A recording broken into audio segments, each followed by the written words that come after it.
The reason why they are going not so well is because basically we are starting a new era. Not the way that you see 99% of people do it. For whatever reason, they thought that was totally normal. It's obviously gone from having a fantastic group to even rubbing in the fact that players are on X amount of money.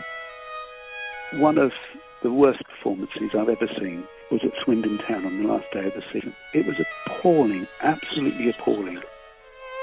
You could have just kept the same squad, done nothing at all other than told everybody to get on with it, and you wouldn't have been relegated.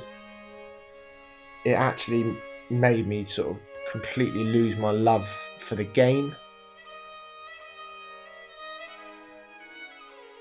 Hello everyone and welcome to episode 4 of The Circus Upstairs. I'm James Masters, still a long-suffering Leighton Orient fan and journalist. I'm Matt Simpson, once the subject of a BBC News story for promising to get the likeness of Alex Cisak tattooed on my own face if he became our 4th summer signing. Bit weird. Because it was on the BBC and they tweeted my Twitter handle, it actually went crazy for about 2 hours, and I had radio stations contacting me and saying, we can do the tattoo on the pitch, we'll record it. It's I'm not actually going to do that. And other people tweeting me and saying, you've said you're going to do it, you have to do it now. Those are the rules. If you say you're going to do something on Twitter, you definitely have to do it. Yeah. But at the same time, I had loads of other people tweeting the BBC who were furious that they were paying licence fee money for such nonsense. Got to be honest. Yeah, I'm on that team. I don't know who commissioned that story on the BBC Sports Desk. Must have been a very slow day. No.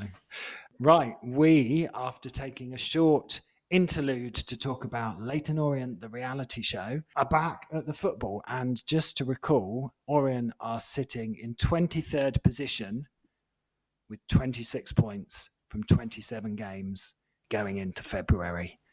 It's not that good, is it?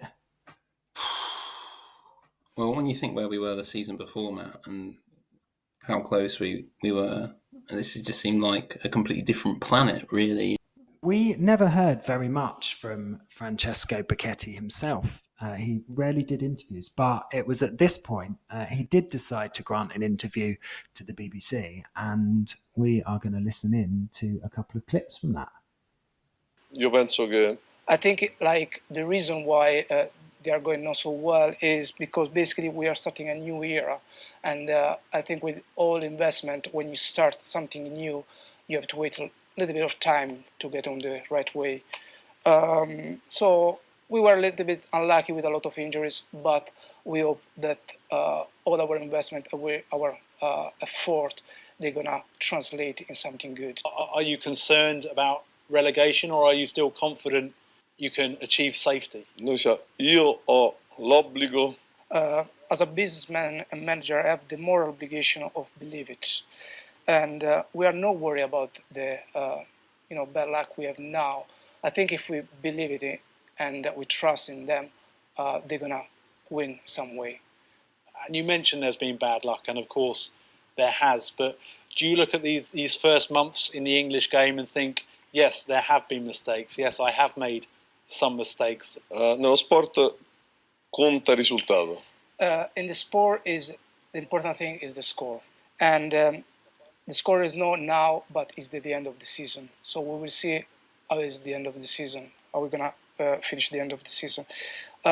In the future, I'm looking at the other league, and I think the Leighton Orient is gonna win something. Is gonna go up. You won't be able to see this, listeners, but James was listening to that with his head in his hands in despair. Yeah, it's been quite a few years and I'm still having therapy for it, to be honest, Matt. I thought there were some quite interesting things in there. So I liked his response to, do you think you'll avoid relegation? He's just well, if we just believe that we won't get relegated, it will probably just be fine. Doesn't quite work like that, does it? It didn't work, did it? It's a new era. He's looking at other leagues. What leagues is he looking at? The Ryman Premier? I'm going to play you another clip from it. When things are not going well for a team, there are rumours, there is speculation. Some have suggested some of the English players are finding it hard that the manager doesn't speak English. Others have suggested when a lot of new players arrive, there can be splits in the camp. And do you look at the team and you say this is a unified team still, or are you concerned that not everyone is pulling together? Guardi, come ho già detto, il mio lavoro è quello di... As I said, my work is not giving an excuse. Let's give it time to Liverani, and I don't think the language is going to be a barrier for him. I think we have just to give time, like a lot of Italian people that they came here in the football, in English football, and they won something. They were really important. So with the time, I think Liverani is the right man. I don't know if you remember that interview, but he looked very Bond villain-esque, I thought. But I think by this point, most O's fans are listening to that and thinking, "Yeah, what's going on here? This isn't working. A and B. What is this guy going on about now?" The splits in the camp, it was quite interesting. There was an article in the Standard that came out, I think, very shortly after that interview. So this article was titled, "Revealed, Leighton Orient in Turmoil. Italian boss uses translator with squad. Players give own team talk in tunnel. Tensions over transfers and rising wages. Danger of exodus as morale plummets." Doesn't sound that good. I don't think anything in that article surprises us or looks at our place given what people have told this podcast and what we've unearthed since we've been looking into it all that. So I think it just at the time it made for uncomfortable reading, but pretty sure that was on the side of accurate, I'd say. Definitely. So there was a bit about the players doing their own team talk. So the source, we don't know who the source was, said, "In the Colchester game last month, the players ended up doing their own team talk in the tunnel. They decided amongst themselves which opponents they would each mark at set pieces. It's obvious that's never going to work, and it was no surprise they lost the game 2-0. So we put that to Captain Nathan Clarke and specifically asked him if it's true that the players did their own team talk. To be honest, it was one of them where they tried their best. Their English wasn't fantastic. It was a case of possibly G'ing each other up or whatnot. But yeah, it was one of them. They tried their best to try and get their team talks or try and get their message across. But unfortunately, their English, wasn't the best. So possibly might have happened, yes. Have you ever come across anything else like that in your years covering football? No, but I don't think I ever came across anything quite like what happened at Orient either. So yeah, clearly a lot of weird stuff going on. So Nathan himself hit back at the story revealed in the Standard. What did he say, James? He said that they were shocked more than anything. There was shock and disappointment. It has come out and been leaked. I know for a fact it's not one of my players. We've got a good group who are desperate to get out of the mess we're in. To go to the press and think that's the easy option and get us out is completely wrong. So we stick together, bat off all the negativity and try to turn it into a positive, which we've done. Good on him. I also remember from that interview, he was very defensive of Gianvito Plasmati. And for those of you that remember episode 2 of this podcast, Plasmati was one of the players brought in who, let's say, may not have had the pedigree that we were expecting. And Plasmati had become something of a figure of fun amongst Orient fans. But Clarke was very defensive of him. And I asked him why he did that. I just feel as captain, I feel you've got a responsibility whether your players are out of control or whatever, or saying the wrong things or doing the wrong things. I think as a captain, you've got a responsibility to take that off them and to put that back on yourself and try and take the pressure off them. And he was a new player. Obviously found it hard initially to get into the swing of things, and as captain, you need to support your players and help, in any which way you can. And I felt like taking that possibly off him would hopefully him endear him into the club, and want to do well for the club and for the players, and again just showing that the club are supporting him and sticking by him, whether he was right or wrong. It's something that as a captain you've got to do. It was a good guy. He obviously found it hard fitting into the style, and possibly it's hard obviously when you're not possibly a fan's favourite or along them lines, but off the field he couldn't do enough for you. Again, had a good career, I think, initially, but again just found it hard coming to Orient and fitting in, and when you do get off to a slow start, it's hard to pick that back up again. I love Clarke. Is he called Clarke? I'm just going to call him Clarke. He's so nice, isn't he? Yeah, I think as a captain, that's what you do, isn't it? You stand up and you defend your players. It was very honourable of him to defend Plasmati like that, because Plasmati was absolutely shit. Yeah. Yes. I feel like I've got a soft spot for him now after that quite moving speech by Nathan Clarke. He's a human being, and he was put into a very difficult position. Plus the outside flack you're getting, it can't have been a very enjoyable experience for him, I imagine. You say that now, like I imagine you were in the terraces giving him a whole load of shit. Wow. Do you know what? I try not to single out players at a game. I really do, because I don't think it's helpful to anyone, and I just look like an idiot, so I tend to just mutter to myself. Abuse the whole team? Yeah. As long as you're inclusive in your criticism, then I think that's the way to go, Yeah, just all of them together. I make sure everybody. I just work my way through all 11 players throughout the course of the 90 minutes. That's fair, isn't it?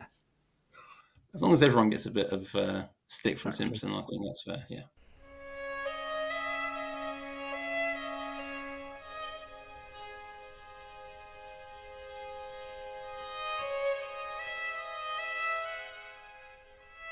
Next, on February the 14th, Valentine's Day, Orient claimed a surprise victory over Chesterfield 3-2, after which midfielder Marvin Bartley tweeted, and I quote, "Don't often tweet about football, but the win today was the best way to silence the mole in the camp. Hashtag, togetherness will see us through this." James, you're a journalist. Who was the mole in the camp? You better know this. I don't know who the mole was. What? I have my suspicions who the mole is, but a journalist never reveals their sources. You know that.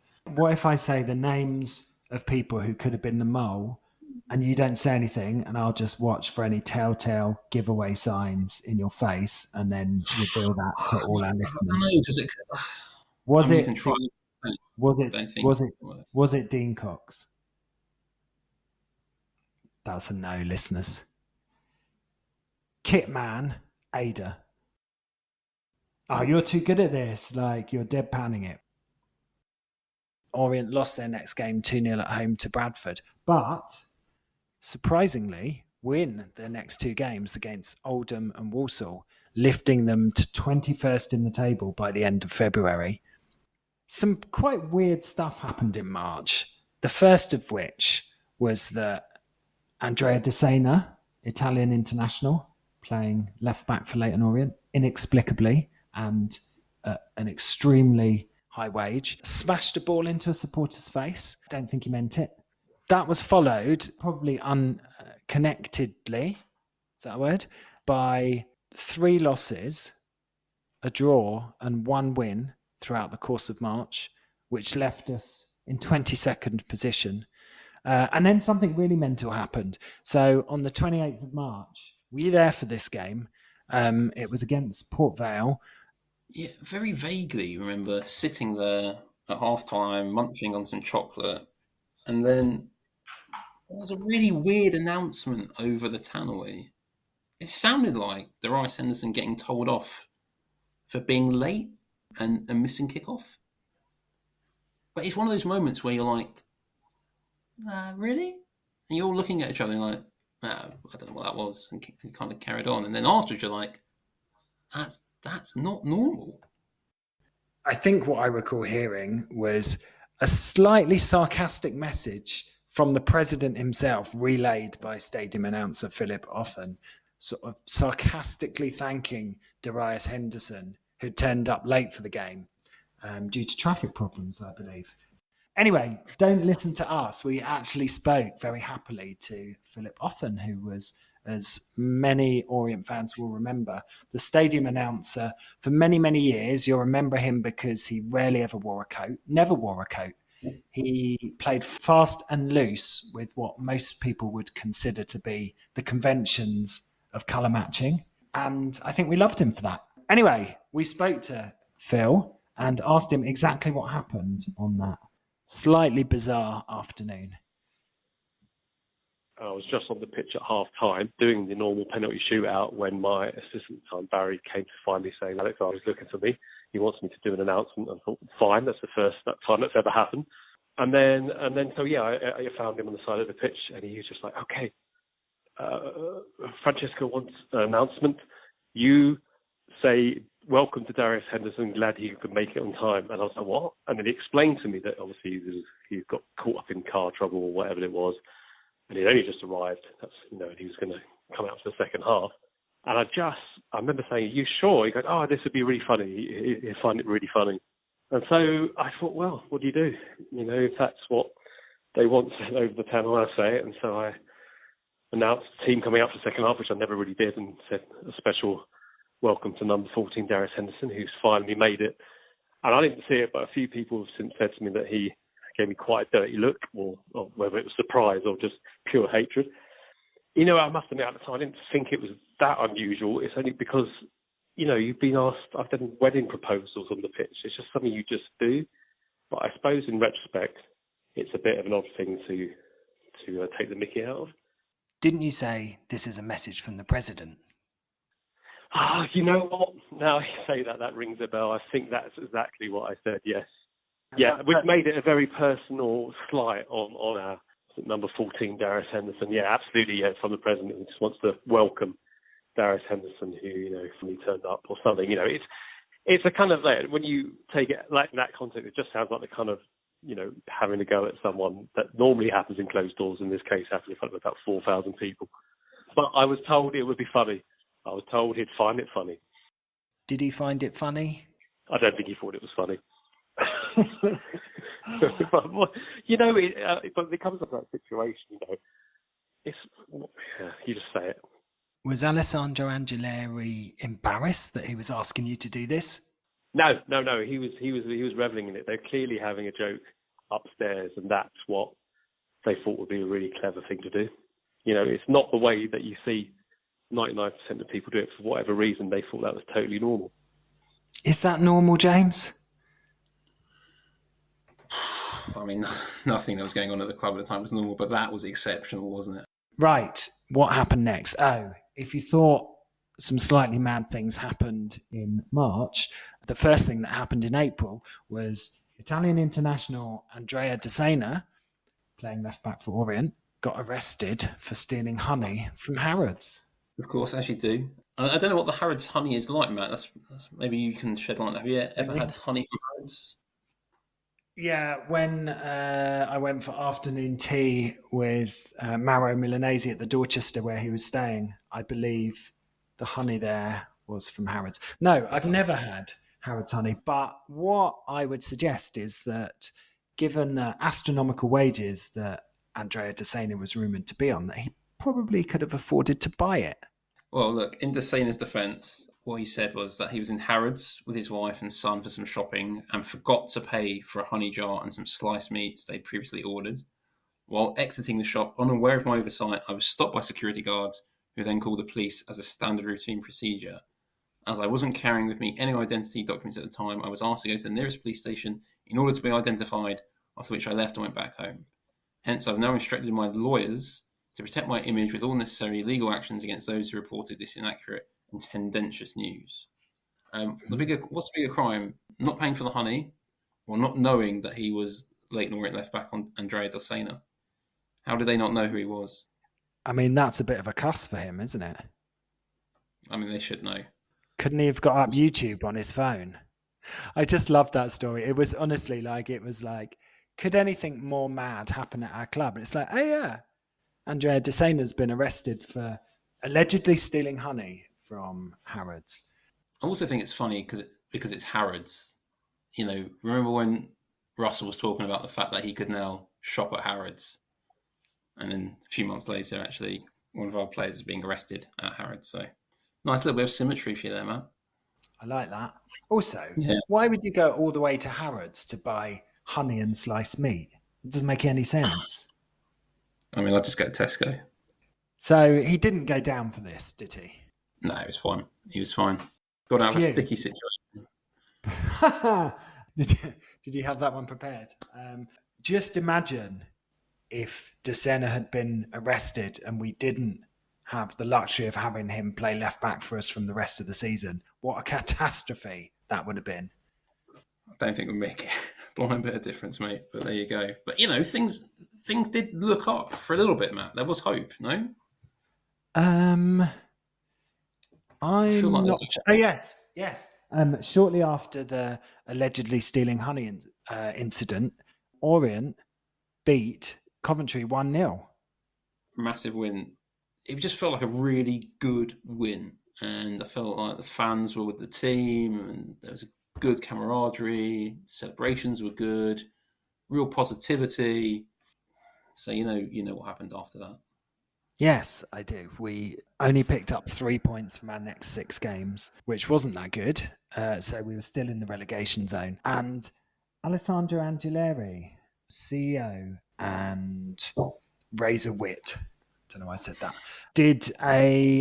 appeared at Leyton Orient Fans Trust Forum and was asked why he thought the team was struggling. And so during the meeting, one supporter had asked for the club's analysis of what had gone wrong during the season. And Anglieri indicated he believed that the takeover had been later and would have been ideal, and that despite a significant playing budget being made available, the players who had come in had not always performed as had been hoped. It adds, these issues should not recur.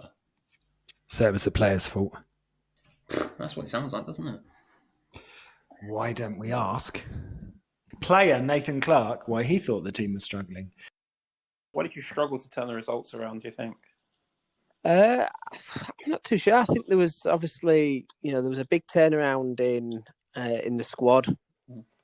That seemed to, whether that unsettled the players that had previously been there, or I'm not 100% sure. I just felt that we possibly had a different relationship throughout the board members and the chairman and the players that were getting brought in from them. We felt like, there was possibly a little bit of a different relationship, and it just didn't seem to work, unfortunately. In terms of different relationship between those players brought in and the board, in terms of them being more favourable to the manager, or yeah, possibly, yeah, in that sense, yeah. And obviously, they were coming in with big reputations, whether that suited our league or not. They were still in, their name kind of put them to the forefront, and sometimes that just doesn't work. Certainly in that league, it's very unforgiving. It's in your face, and possibly not doing a disservice to the lads who have had fantastic careers, but sometimes it just doesn't suit the styles that the managers and the players are used to, I guess. A lot of these players who came in, people like Dossena coming in on big money as well. Did you feel there was any sort of resentment from other members of the squad that some players were earning so much more than others? But you could possibly say that, I guess. Yeah, there was, but again, that was just the different relationships, I guess, that the chairman had with certain players. When during that playoff season, obviously it was a very close-knit group of players. Yeah, similar wages, similar careers in some ways, all put together for next to no money. And then obviously you've gone to the other extreme the following season. Was that just too big a gap for the group? Was that just too much of a change in too short a time? Yeah, I think you've probably called it there. Yeah, I think the group we had, obviously the playoff year, was, like you said there, very similar abilities, really. We'd had, lads had good success in the leagues, and obviously Kev playing in the Premier League and things like that. And it was a group that we all knew whereabouts we were, sort of wages wise. There was nothing like that was going to interrupt or disrupt the group. And like you say, possibly when players are coming in, it did affect the group, and you'd like to think it shouldn't, but obviously looking at how the year went and the season, something like as simple as that, could have knocked the group off. And like you say, possibly a bigger jump than the club or the players were ready for. It was quite a dominant theme, like through all of this, that tension between the new players brought in by the Bacchetti regime, the fact that they were on much, much better money than the players that had helped us get to the League One playoff final the season before. And yeah, as Nathan said, that tension was clearly very damaging to the squad. Yeah, but I think also that tension comes from the fact you're not winning football matches. If you're winning, then I don't think people might care, but they're not going to care as much.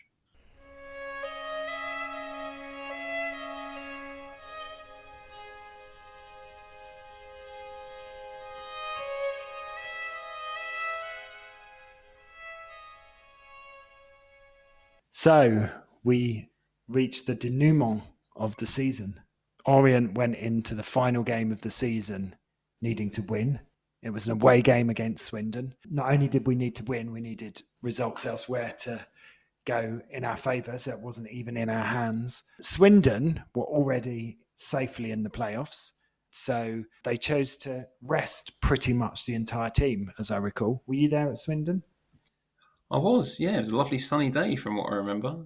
And it started off okay, because I think we found ourselves 2-0 up. I think they got on back after the hour mark, and you're like, okay, here we go. And then obviously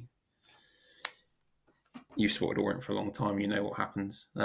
Swindon equalised with a few minutes to go, and that was that, 2-2. And my abiding memory of that game, that was walking out of the stadium,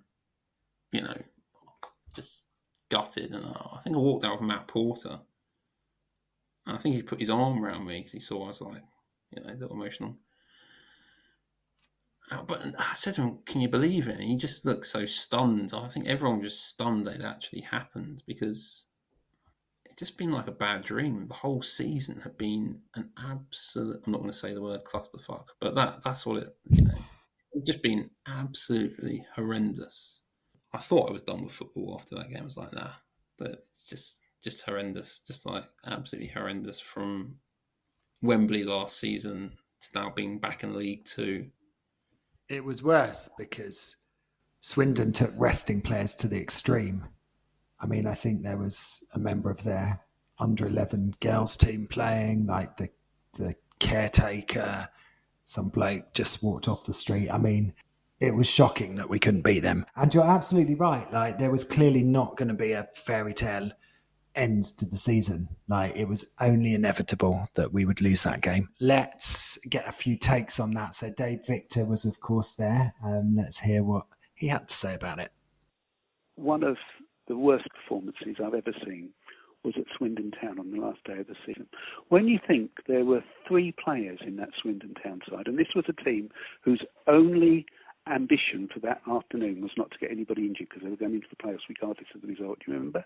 They had 3 players, 2 of whom had never played for Swindon before, and 3 of them had never played for Swindon again. They weren't even in the youth team. They were so fringe players.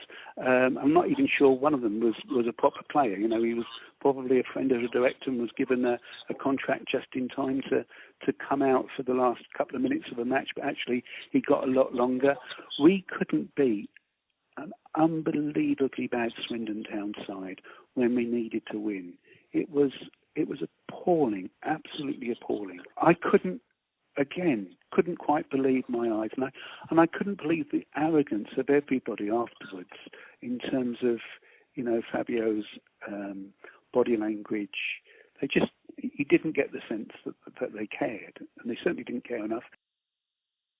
What I would say, Matt, is that I think Dave Victor's one of the most positive people about Orient I've ever come across. And to hear Dave talk like that, you get a little insight into just how upset he was, which was reflected across the whole fan base and just how painful it was at the time. Let's hear what Tom Jeffs, who, if you'll recall, was the commercial manager of Orient at the time, let's get his take on the relegation. It was very much the inevitable was sort of going to happen, and it was almost what was deserved. And I know that sounds awful, but there was almost no punishment for what they had done. If that makes if you see what I'm saying, if that makes sense, they basically just come in, torn,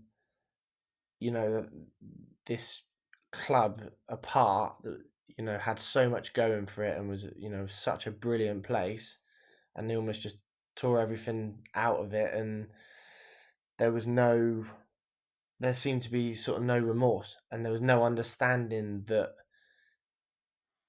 they were doing anything wrong. You'd sort of their consensus was, well, we've bought good players, why are we not doing well? And that was very much it. And if I'm completely honest, so many people were just resigned to relegation way before it happened. It was it was very much it had been accepted, and the club was going down, and that was that. And I suppose no one had really thought ahead because no one knew what was going on. People were just hoping that they were going to leave or things were going to change. And I suppose was it there was no real sign of that. It was a case of it snowballing, and how quick is it going to snowball, and what's going to happen. The feeling in the office was more anger by this point. There wasn't so much, it's really disappointing the club's relegated. It was very much, well, hang on a minute, 11 months ago we were 2-0 up at half-time in the playoff final, and how has this happened? And like I said, or alluded to, the bizarre thing was they were looking around saying, yeah, how has this happened? We've come in and we've put our money in, and look at where the club is now. It would just seem like it was someone else or something else, or maybe the gods were just not shining on them. It actually made me sort of completely lose my love for the game. His point around their perception that, well, we bought good players, how can this be our fault? You hear a lot, don't you? Like, and I genuinely think they think that, like, as if success is all just down to the quality of the players and not anything to do with the way you run the club or how it's managed or like the coaching staff. Like, it's really delusional, isn't it?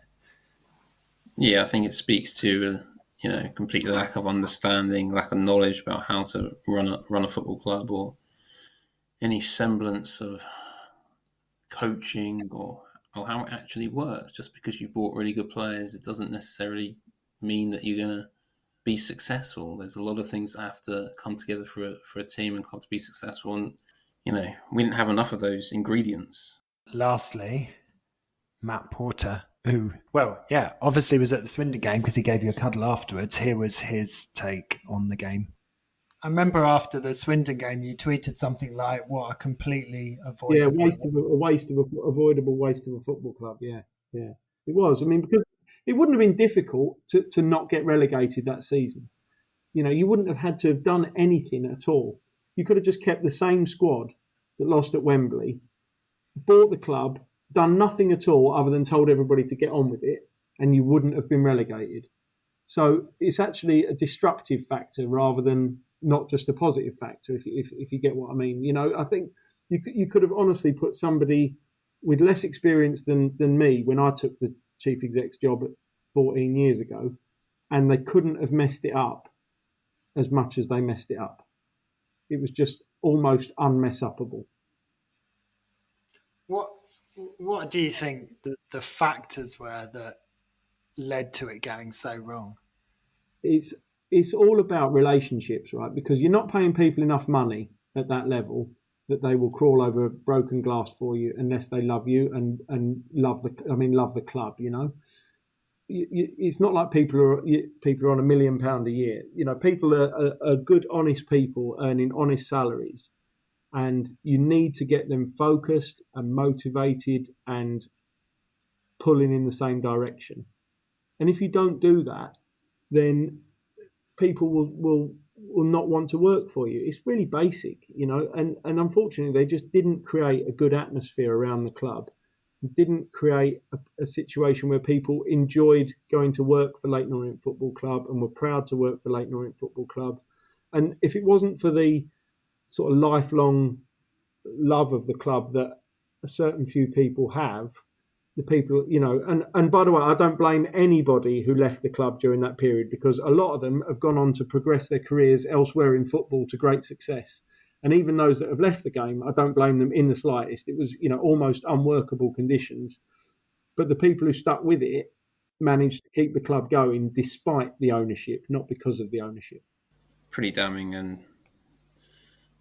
I think it underlines just how close we came to losing Leyton Orient Football Club. And I should say, Liverani very shortly after that game found his contract to be terminated or not renewed. He also made the usually mild-mannered Dave Victor extremely upset. Here's what Dave had to say about Liverani. Liverani never, ever bought into Leyton Orient as a football club.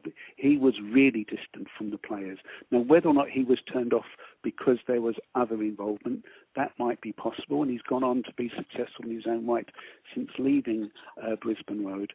But he was a strange fella.